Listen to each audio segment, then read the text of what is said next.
cheat. Tom comes back, sure enough, I knew he would. Some low fellows, they say, said to him, Tom, why don't you make tracks for Canada? Ah, master trusted me, and I couldn't. They told me about it. I am sorry to part with Tom, I must say. You ought to let him cover the whole balance of the debt, and you would, Hayley, if you had any conscience. Well, I've got just as much conscience as any man in business can afford to keep. Just a little, you know, to swear by, as 'twere, said the trader, jocularly. And then, I'm ready to do anything in reason to 'blige friends. But this year, you see, is a little too hard on a fellow, a little too hard. The trader sighed contemplatively and poured out some more brandy. Well then, Hayley, how will you trade? Said Mr. Shelby, after an uneasy interval of silence. Well, haven't you a boy or gal that you could throw in with Tom? None that I could well spare, to tell the truth. It's only hard necessity makes me willing to sell it all. I don't like parting with any of my hands, that's a fact. Here the door opened, and a small quadroon boy, between 4 and 5 years of age, entered the room. There was something in his appearance remarkably beautiful and engaging. His black hair, fine as floss silk, hung in glossy curls about his round, dimpled face, while a pair of large, dark eyes, full of fire and softness, looked out from beneath the rich, long lashes as he peered curiously into the apartment.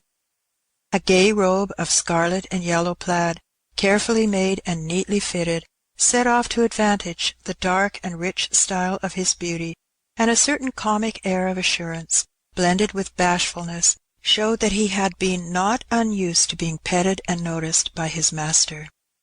"Hallo, Jim Crow," said Mr. Shelby, whistling, and snapping a bunch of raisins towards him. "Pick that up now." The child scampered with all his little strength after the prize, while his master laughed. "Come here, Jim Crow," said he. The child came up, and the master patted the curly head and chucked him under the chin. "Now, Jim, show this gentleman how you can dance and sing." The boy commenced one of those wild, grotesque songs common among the negroes, in a rich, clear voice, accompanying his singing with many comic evolutions of the hands, feet, and whole body, all in perfect time to the music. "Bravo!" said Hayley, throwing him a quarter of an orange. "Now, Jim, walk like old Uncle Cudjoe when he has the rheumatism," said his master.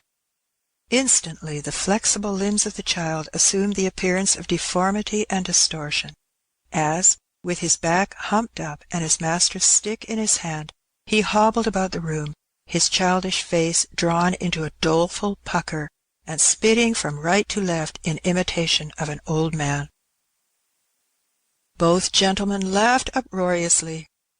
"Now, Jim," said his master, "show us how old Elder Robbins leads the psalm."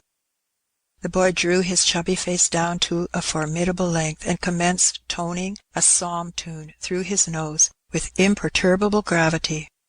"Hurrah! Bravo! What a young un!" said Hayley. "That chap's a case, I'll promise.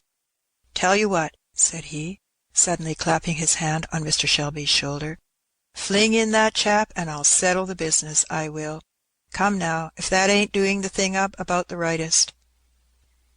At this moment the door was pushed gently open, and a young quadroon woman, apparently about 25, entered the room. There needed only a glance from the child to her to identify her as its mother. There was the same rich, full, dark eye, with its long lashes, the same ripples of silky black hair. The brown of her complexion gave way on the cheek to a perceptible flush, which deepened as she saw the gaze of the strange man fixed upon her in bold and undisguised admiration. Her dress was of the neatest possible fit, and set off to advantage her finely moulded shape.